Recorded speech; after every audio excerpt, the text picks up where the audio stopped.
A passenger ferry pushes its way through a storm. What is that?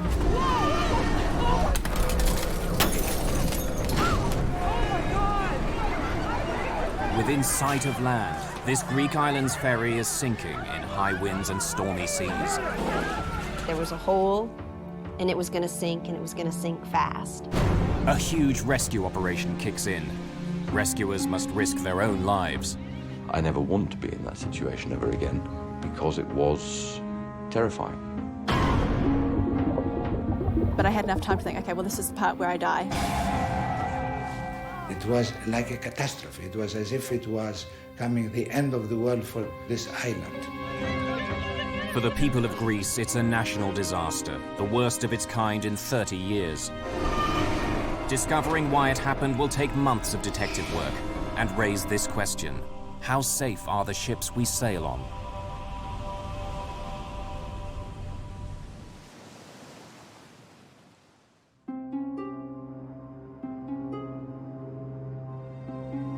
The Greek capital, Athens. This great metropolis has a 3,000-year history. A history built around the city's easy access to the Mediterranean.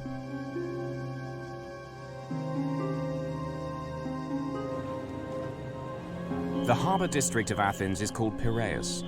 Ferry boats ply back and forth between here and the more than 200 islands scattered throughout the Aegean Sea. For island hoppers, this is where the adventure begins.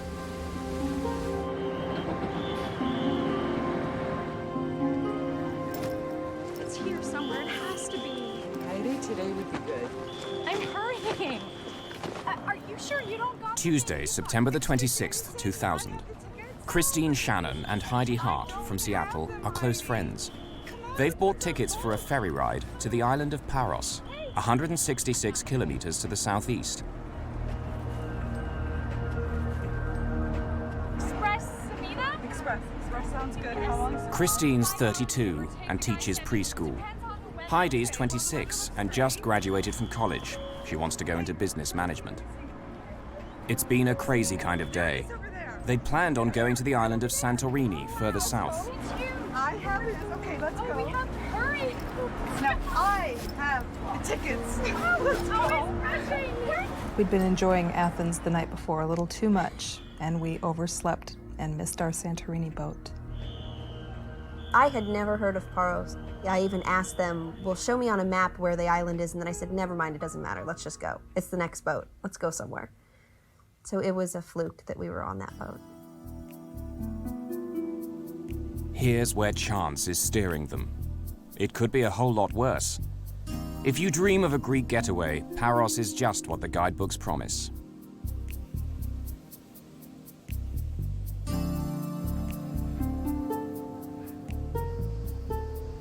Life is laid back, and the backdrop is enchanting.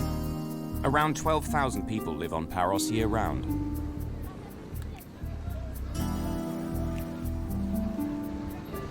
In tourist season, add to that 100,000 visitors. Ferries from Athens head for the harbour in the main town, Perikia. There's constant traffic back and forth to the mainland. As one boat's leaving, another one shows up, bringing hundreds more eager visitors.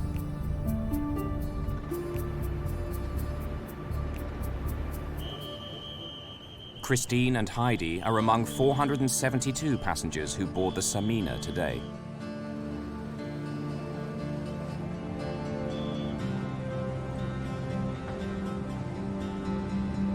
As they get ready to embark, one thing becomes clear.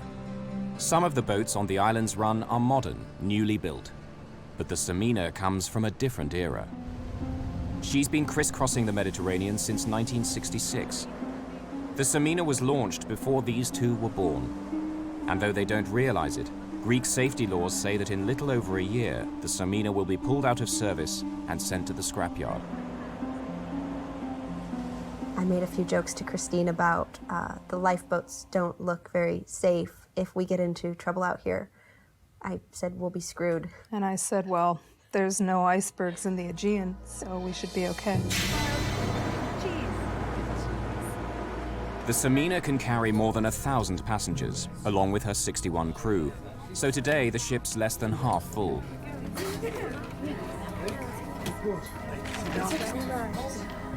Katrina Stark and her cousin Sarah Davis, both from New Zealand, are backpacking. Like Heidi and Christine, they're literally sailing into the unknown. Paros. We had no plans. We went to get on the very first ferry that was leaving, going wherever it was going to take us, and that happened to be first stop Paros.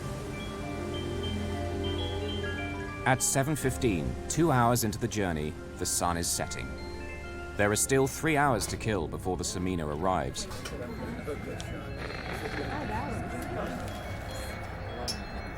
The sports fans on board, passengers and crew, know just how they'd like to spend the time. There's a major soccer game playing live on TV. Athens star side Panathinaikos are up against their German rivals, Hamburg. The reception wasn't very good, and so they had various staff come along trying to fix the TV, and everyone was putting suggestions for how to fix the TV, and it seemed to be quite important to everybody on board that they get to see this game.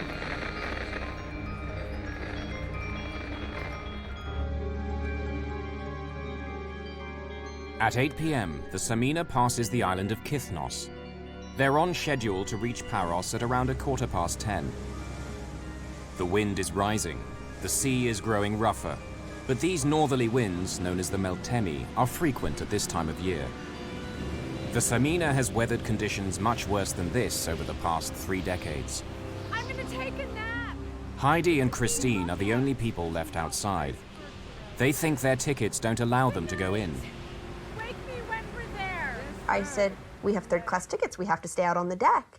It's going to be a cold, wet, terrible night. But I didn't even think to go downstairs where most of the people on the boat were. For the crew of the Samina, the nighttime journey is routine. Hazards such as reefs and rocks are all clearly marked on their charts. Many have warning lights. 2 jagged outcrops rise from the sea within sight of the main harbour on Paros, Perikia Bay. Known as the Portes, or the Gates, they lie 5.5 kilometers from the town. For every mariner sailing these waters, the Gates of Paros are a familiar landmark. They're welcoming, but dangerous too.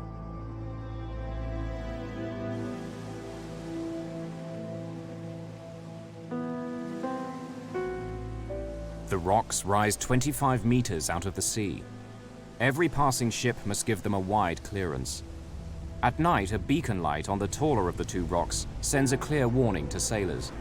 Stray too close to the Gates of Paros, and disaster will follow.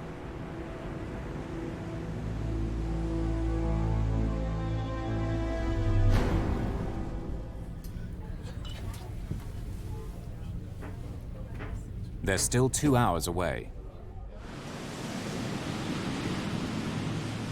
But they're sailing into a growing storm. Despite the weather, Christine and Heidi are still out in the open.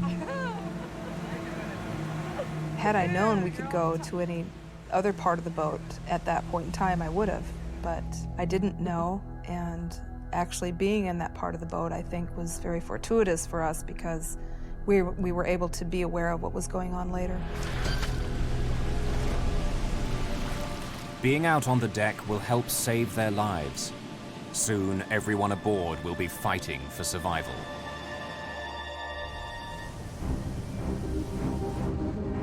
On the evening of September the 26th, 2000, the passenger ferry Express Samina leaves Athens harbour, Piraeus, heading southeast. She's making for the island of Paros, 5 hours away in the Aegean Sea. As the sun sets, the weather deteriorates until by nightfall the ship is being buffeted by a northerly gale. But the crew are used to such conditions. Their ship is big enough, tough enough to survive far worse. The Samina is 115 meters long, more than a soccer field, and 18 meters wide. Passengers are widely dispersed. Heidi and Christine are out on the open deck. Katrina and Sarah are inside the main passenger lounge. The nerve center is here, the engine room. It's below the waterline, but is protected by a series of watertight doors. The crew need to move about, but the ship is safe so long as they lock the doors tight behind them.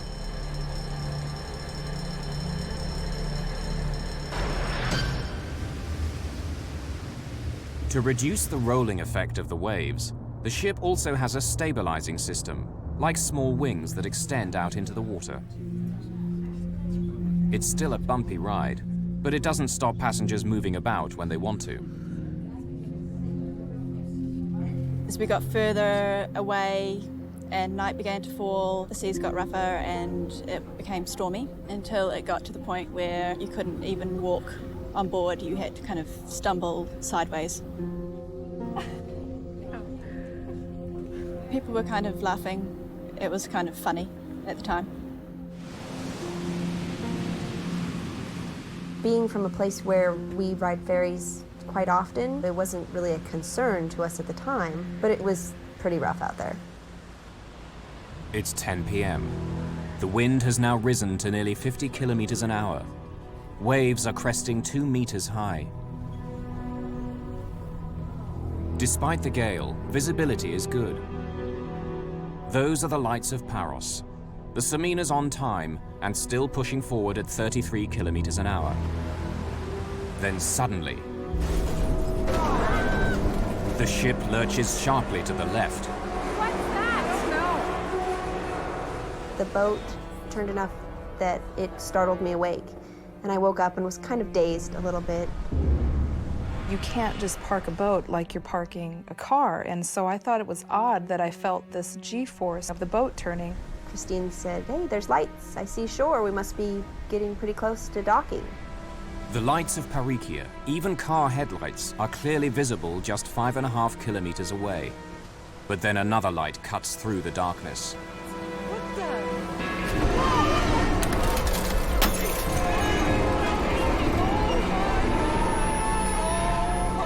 This rock just comes out of nowhere, just out of the black night.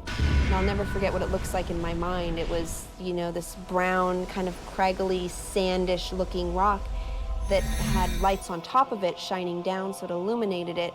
And it made it look like a movie set. The side of the boat scraped along the side. I could have walked over and touched it. And you could hear down in the lower decks of the boat that the metal was just ripping apart. The unthinkable has happened.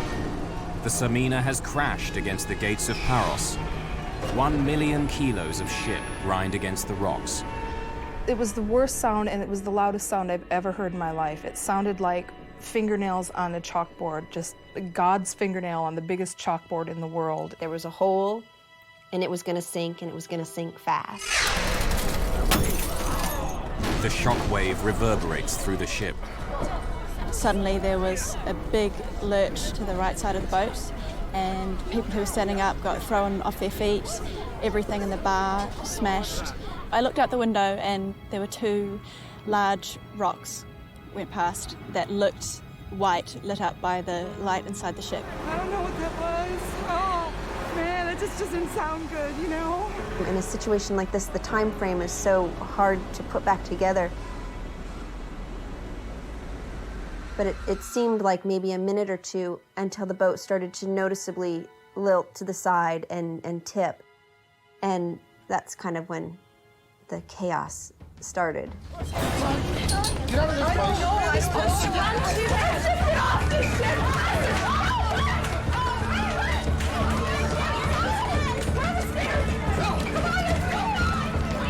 Where are they stored from? It's Athens. Lots of people were crying, lots of people were praying, holding on to each other, yelling. There was no alarm or siren. There was no one to tell us what we were supposed to do. We need to get off this boat and we need to leave right now. We don't have to panic. Christine said to me, the Titanic took hours to sink. And I said, we don't have that much time. We don't have hours, Christine. We need to leave now. Okay. In my mind, I thought, this boat's gonna sink and we're all gonna die. All these people trying to get life jackets, being taller, I was able to reach over the heads of most people who were trying to get hold of life jackets and grab two. The Samina has 61 crew members, but where are they? Passengers must fend for themselves. So I yelled to Christine, "Come here, I think I found life vest."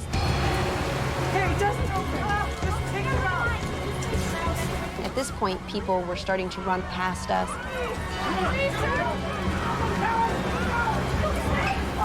And I was saying, "Here, take these," and throwing them out, and people were just panicking.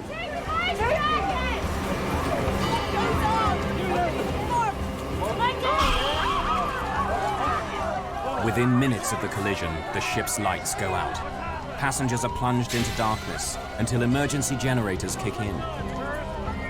And then the first flare went off. This eerie red glow coming down over the ferry gave it a whole nother feeling of just terror that we're out in the night, in the dark, and the ferry's gonna sink.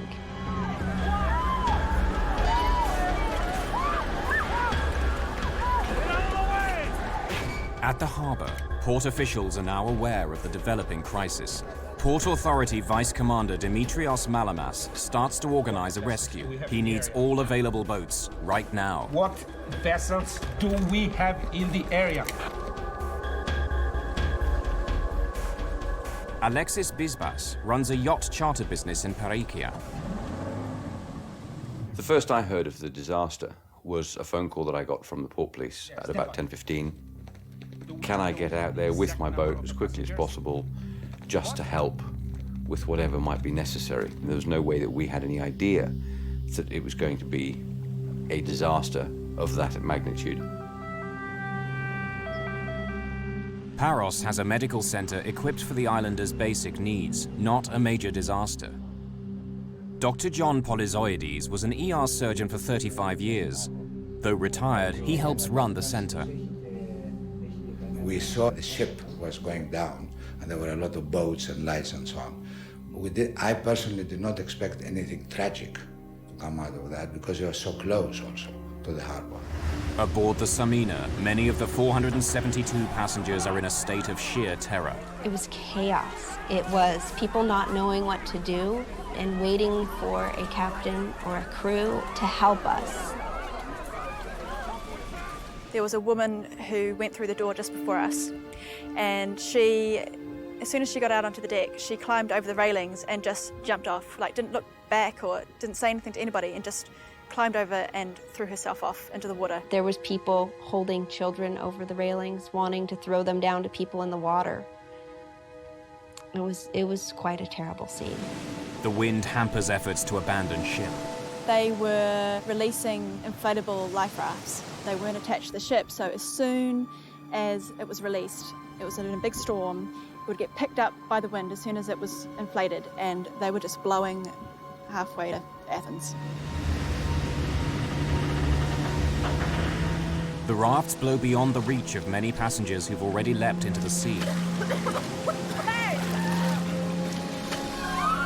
In the confusion, Heidi Hart is knocked flying, striking her head.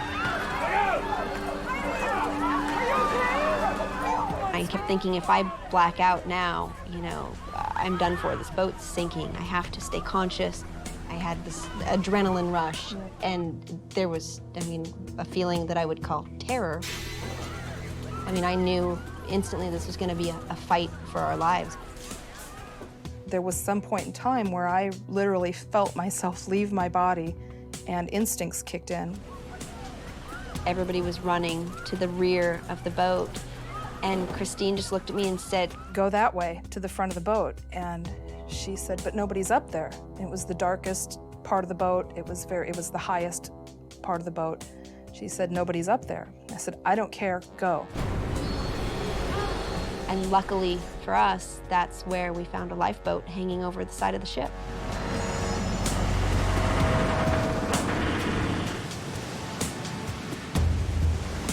Heidi and Christine have escaped the sinking ship, but they're still at the mercy of the storm.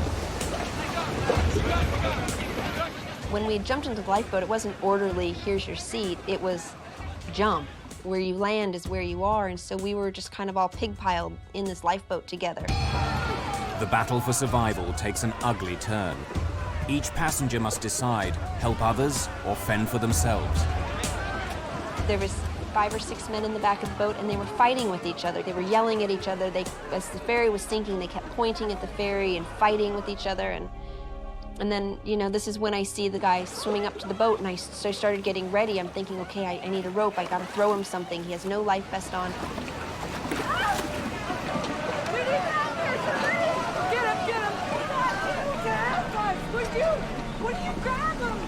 The only thing you could see was his eyes and his nose coming out of the water, and he was just barely making it, swimming towards us. Everybody else on the boat was yelling, no, no, we can't take any more people on. I've got you, don't worry! I've got you! Now Heidi leaned over and grabbed this gentleman's hand, and I reached over and grabbed her by the waist, and she told me, I'm not letting go, and I yelled to the other people, she's not letting go. He had taken off almost all of his clothes. He was wearing just his underwear.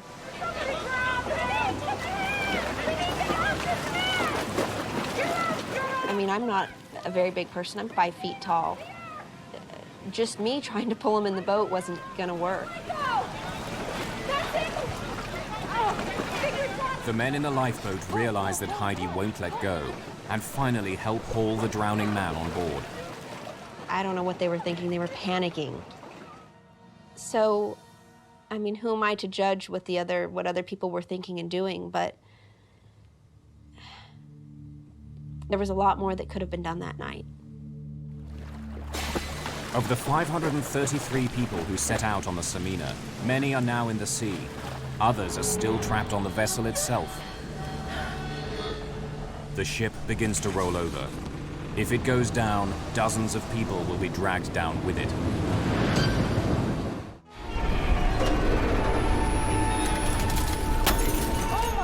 The passenger ferry Express Samina has struck rocks near the island of Paros in the Aegean Sea.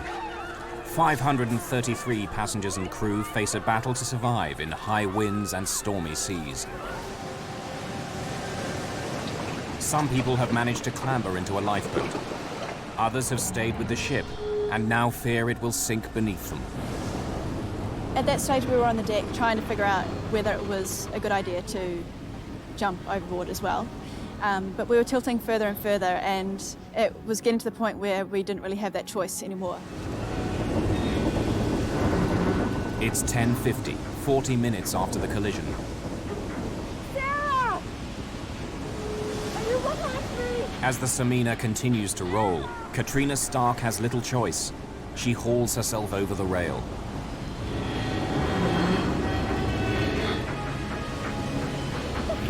The ship has turned completely on its side. Katrina is sitting on the hull. Should she try to swim for shore or wait for rescue? While I was sitting there thinking about that, all of a sudden the ship just sank underneath us and sucked us down and everything around it. I don't know how much time we were under the water, but I had enough time to think, okay, well, this is the part where I die. This is the part where I drown. I kind of thought, well, okay, that's fine, and had enough time to be okay with that. Just as we got there, we saw the ferry sinking, which was an extreme sight. And to see this entire ship sink beneath the waves and to be gone and just leave us in our little lifeboat, it was amazing. It was almost beautiful in a sad sort of way. And then complete blackness, darkness, huge waves.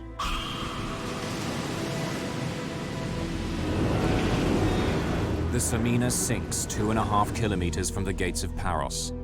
Even without its engines, wind, waves, and the ship's own momentum carry the Samina closer to the shore. The sea here is 38 meters deep. As the Samina goes down, huge bubbles of air escape from the ship, making the water less dense, making objects in the water sink more quickly. Katrina Stark sinks several meters before the buoyancy of her life jacket pulls her up again. As suddenly as I had been sucked under, suddenly I popped out the top. Her priority now is to find her cousin, Sarah. In the storm, she can't tell where she is. The waves were so big that for 1 second it sounded like she was over there, and so I tried to swim that way, and then the next second it sounded like, oh, she's over there. I tried to swim that way. Sarah! Sarah! I can hear you, but I can't see you! Sarah! Sarah! Eventually I just said to her, okay, make sure that you get on a boat and get back to land, and I will see you back on shore.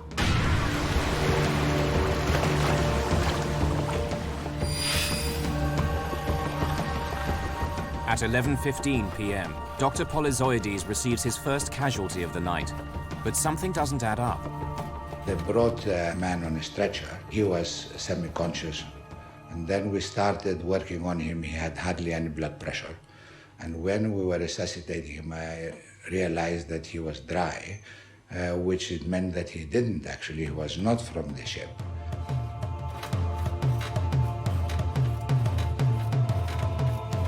Anyway, we carried on. Eventually, we lost him. He died in our hands. And then people came and he said, you know who it was? And I said, no. His patient isn't from the Samina, but the disaster still claims its first victim. The man is Dimitrios Malamas, who'd been helping organize the rescue. In the crisis, he'd suffered a heart attack. He was 40 years old. So you can understand, even at this early stage, although we did not know the number of people that we're going to lose, there was that sense of tragedy immediately from the very beginning. A local shopkeeper, George Skandalis, grabs his video camera and captures these first raw images as survivors begin to appear.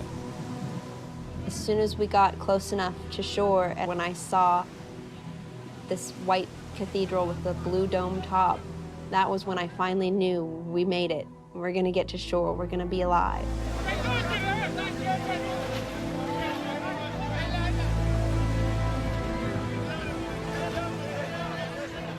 I felt more alive than I've ever felt in my life. Giddy, almost giddy. And actually afterwards, one of the things that I had to come to terms with was that people died and I felt so alive. One of the local fishing boats now appears, crowded with people who've been dragged from the sea. Local boat owner Alexis Bisbas is part of the rescue flotilla searching for survivors. 1 minute we were flying across the top of a wave, the next minute we were burying the bow of the boat into the previous wave. We had water coming across the decks. I've been sailing all my life. I've never had a situation like that. I never want to be in that situation ever again because it was terrifying. He plucks 25 people from the sea in 3 trips out into the stormy waters. One of the amazing things in these situations is the way that people behave. A young man we pulled out, he was still carrying his portable stereo system. So the one hand's trying to grab hold of the boat, and the other hand, as we realized, was being hampered by this stereo system that he still had in his other hand.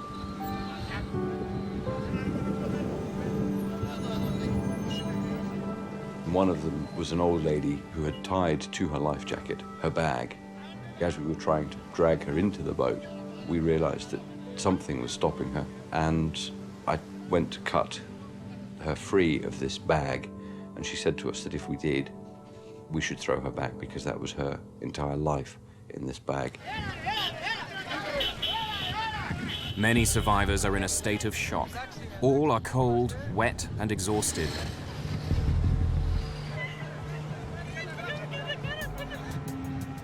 Just a few hundred meters away, dozens of people are still in the water, trying to stay alive until they're spotted by a rescue boat. Katrina Stark and a fellow survivor, a total stranger, are now clinging desperately to a piece of wreckage. My first surprise about being in the water was that it was warm. I was really expecting the water to be cold. They were big waves, and you just had to cling on tight to the piece of wreckage.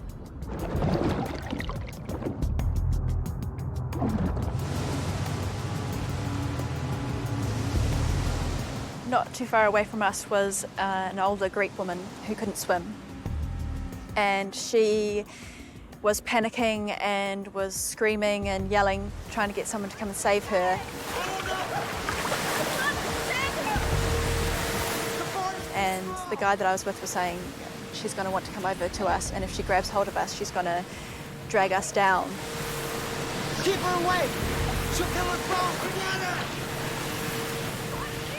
She had kind of wild eyes, like she was clearly panicking. And a big wave came and washed over her, and she didn't come back up out of the water.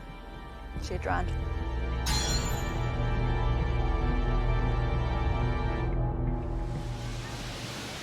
There are still some signs of hope. Some people have been pushed south by the wind.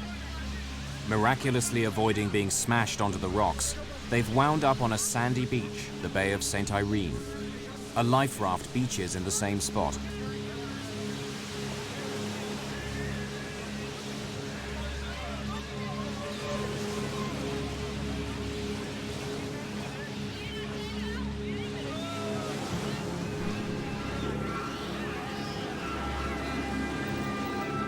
They're safe now, but the terror these little children have gone through is hard to comprehend. More than 400 survivors have now wound up on the dockside. Many have suffered a terrifying ordeal in the water. They're rushed to the medical center, where Dr. Polyzoides has now assembled a team of 15 medics.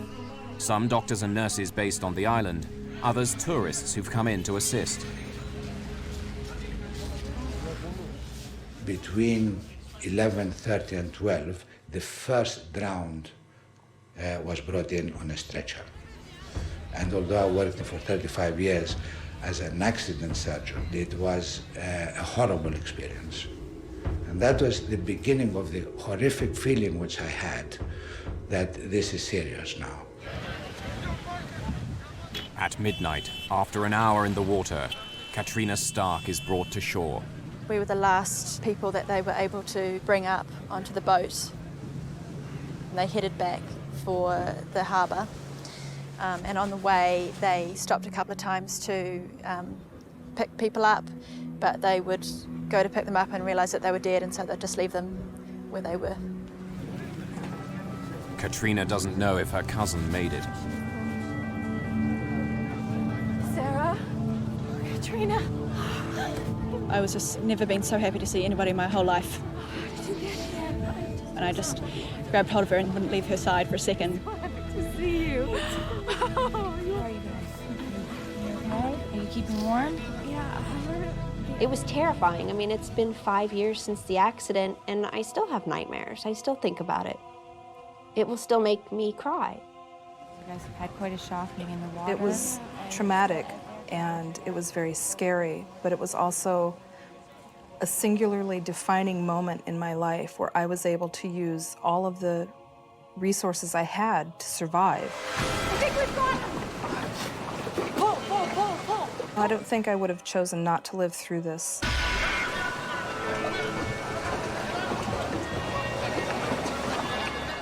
At midnight, more than 2 hours after the collision, the rescue operation is becoming more and more a search for bodies. When you start seeing the bodies in the sea, somebody that I knew that an hour ago they were breathing, and suddenly they're dead, and it was very distressing. I mean, it took me a very long time to put it out of my mind. It was very difficult. 25 people are now confirmed dead. As victims continue to arrive, Dr. Polyzoides is overwhelmed. Do I go to this room and try and save someone? Do I wait and see whether it's worth saving? And it was like a catastrophe. It was as if it was coming the end of the world to this island. So it was almost like you're seeing a movie that's not happening to you. Every half an hour, the number of bodies increased. By 2:30 a.m., the number of dead reaches 60. There's no room for so many bodies in the medical center. The Church of St. Nicholas on the waterfront now becomes a temporary morgue.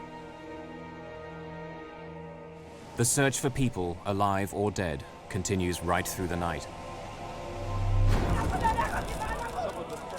Very soon, investigators will begin to ask tough questions. Who's to blame for the sinking? Why did so many people have to die?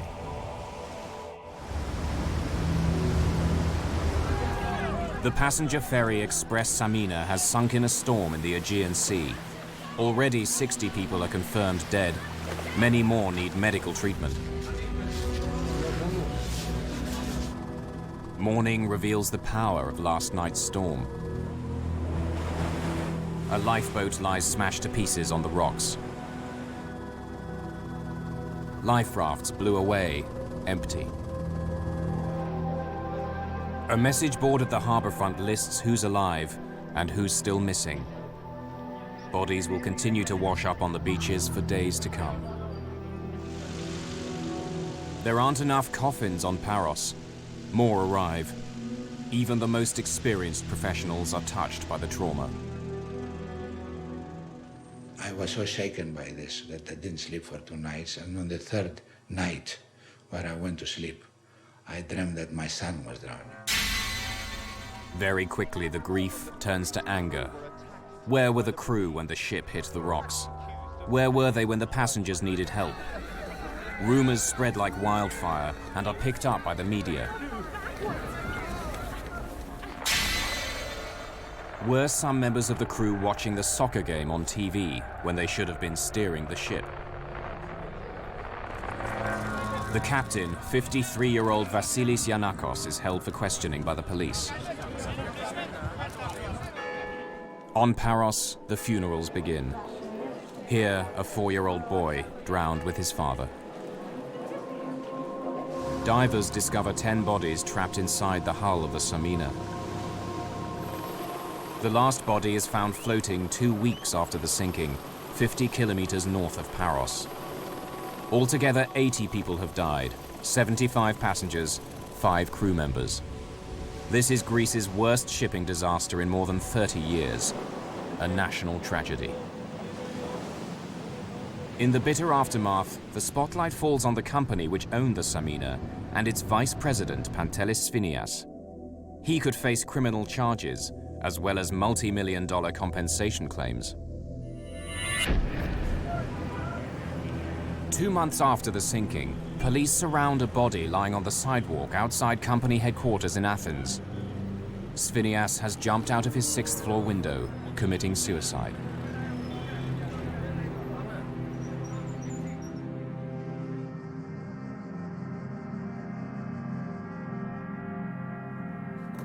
Maritime experts at the National Technical University of Athens begin an inquiry.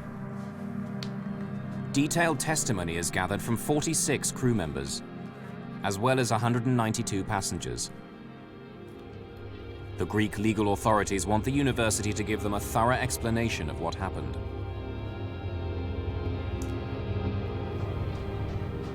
Professor David Molyneux of the National Research Centre of Canada is one of the world's leading experts on ferry safety.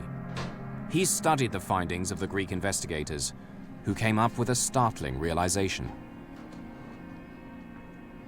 What they found at the inquiry defied some of the initial speculation concerning the age of the ship, and the accident, in fact, turned out to be caused by something completely different. Testimony reveals each small but critical factor that together turn a routine ferry crossing into a national disaster. 3 hours into the journey, the crew switch on the ship's autopilot. The autopilot is an electronic link between the compass and the rudder, correcting the rudder a little bit one way or the other to bring you back where you want to be. Even on autopilot, a crew member should constantly monitor the ship's position. It's bad practice to leave an autopilot unattended, particularly in bad weather, because the wind, the waves, and the current are all acting to drift the ship in one direction. And that kind of steady drift is not compensated for by the electronics in the autopilot. As the weather grows worse, the crew deploy the ship's stabilizer system to make the ride more comfortable for the passengers. The stabilizer uses 2 small fins to counteract the roll of the ship.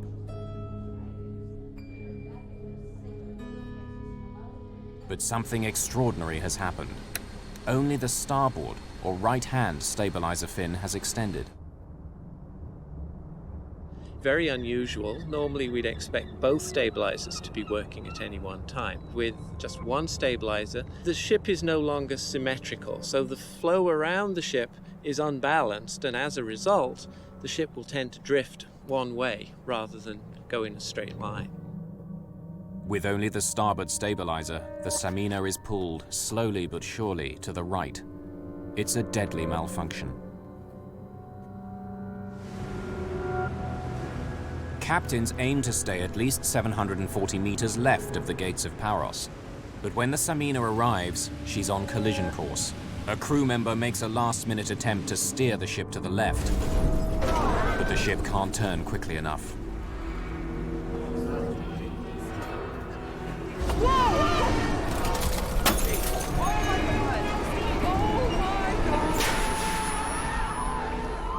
It was very unfortunate that the ship got hold, but there was really no reason why the ship should have sank.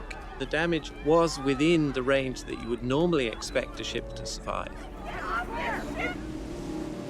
The east face of the taller pinnacle is where the ship strikes, at 12 minutes past 10 p.m. There's a 6-meter lengthways gash, as long as a telephone pole, and 1 meter wide.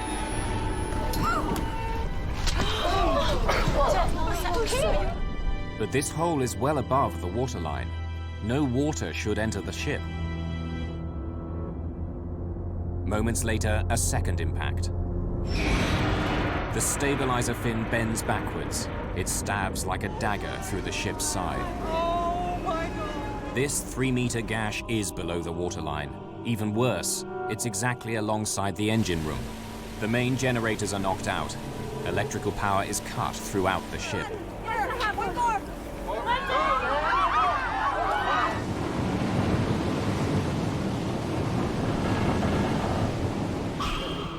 The investigating team orders divers to make a detailed survey of the wreck of the Samina. Inside, they discover the final piece of the puzzle. Even with 2 large holes, the ship could have been saved. One final error sealed the fate of the Samina. The passenger ferry Express Samina strikes rocks near the Greek island of Paros. With 2 gaping holes in her starboard side, she capsizes and sinks in 38 meters of water. Divers go down to survey the wreck and make a startling discovery. Like all large seagoing ships, the Samina is divided into separate compartments, sealed by watertight doors like this one. Safety laws insist they remain locked while the ship's at sea. On the Samina's last journey, some of the doors were open. If you imagine in your house, every time you went through a door from the kitchen, you had to close it, lock it, move on to the living room, open that door, close it, lock it, and carry on. It really does slow down your everyday life. So there is a tendency sometimes to leave these doors open. Because they're left open, water is no longer confined to the engine room. And now that the power is cut, the crew can't close the doors remotely. Okay. 29 of the crew are called back for a second grilling by investigators. This testimony provides an exact picture of the ship's last moments, data which is now built into a computer model. At 10:15, 3 minutes after the collision, the ship is listing only 5 degrees to the right, but filling fast through that hole in the engine room. By 10:25, she's listing 14 degrees. Now the 6-meter gash, which was above the waterline, is exposed to the sea. This is the point where the Samina and 80 of those on board are doomed. The ship can't withstand this degree of damage. The Samina is what's called a ro-ro ferry. It stands for roll-on, roll-off. This is a modern ro-ro ship. Vehicles simply reverse in through the stern doors and then drive out at their destination. It's a cost-effective design with a potentially fatal flaw. The worst shipping disasters in recent times have involved vessels designed this way. The Herald of Free Enterprise went down with the loss of 193 lives at Zeebrugge in Belgium in 1987. 850 were drowned aboard the ro-ro ferry Estonia in the Baltic Sea in 1994. Unlike a cruise ship or a cargo vessel, which are divided into many smaller compartments, the vehicle deck of a ro-ro ship is one large open area, highly vulnerable to rapid flooding. Imagine comparing flooding an egg box with flooding just an empty cardboard shoebox. The shoebox would tend to fill up very, very quickly, whereas an egg box would tend to fill up each compartment at a time, and so the egg box would stay afloat, whereas the shoebox wouldn't. This open space is especially vulnerable because it's so close to the waterline. The car deck on a ro-ro ferry is low to make driving the vehicles on and off easy. As a result, you're relying on those watertight compartments to keep the ship afloat in the event of damage. By 10:29, the Samina is listing 23 degrees. Almost there. Yes. She's now tilting so much that it's impossible to launch more lifeboats. Only 3 of the 8 she carried got away. 3 minutes later, at 10:32, she's listing 33 degrees. At around 10:50, the ship turns completely on her side. We know the exact time that the ship sank because the clock on the bridge was stopped at 2 minutes past 11. Divers surveying the wreck make their most important discovery. Of the ship's 11 watertight doors, 9 were left open. And the most important aspect of this accident was leaving the watertight doors open. As a result, the ship flooded, lost all its reserve of buoyancy, and eventually sank. If the doors had been locked, despite the navigational error which put the ship on the rocks, despite the hole in the engine room, this would probably have been a survivable accident.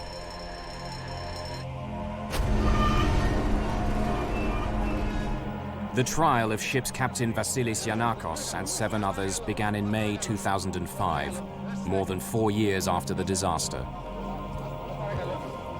The sinking of the Samina led to safety improvements. Greece cut the maximum working life of passenger ferries from 35 to 30 years. The tragedy also helped speed the introduction of voyage recorders, like an airplane black box. They're now mandatory in all passenger ferries. Some good came out of bad.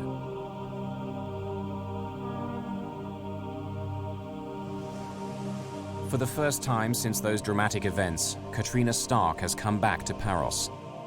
It's an emotional return.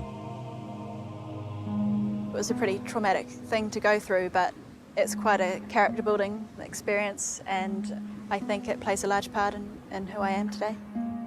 For their role in helping to save lives, Heidi Hart and Christine Shannon were given an award for heroism by the city of Seattle.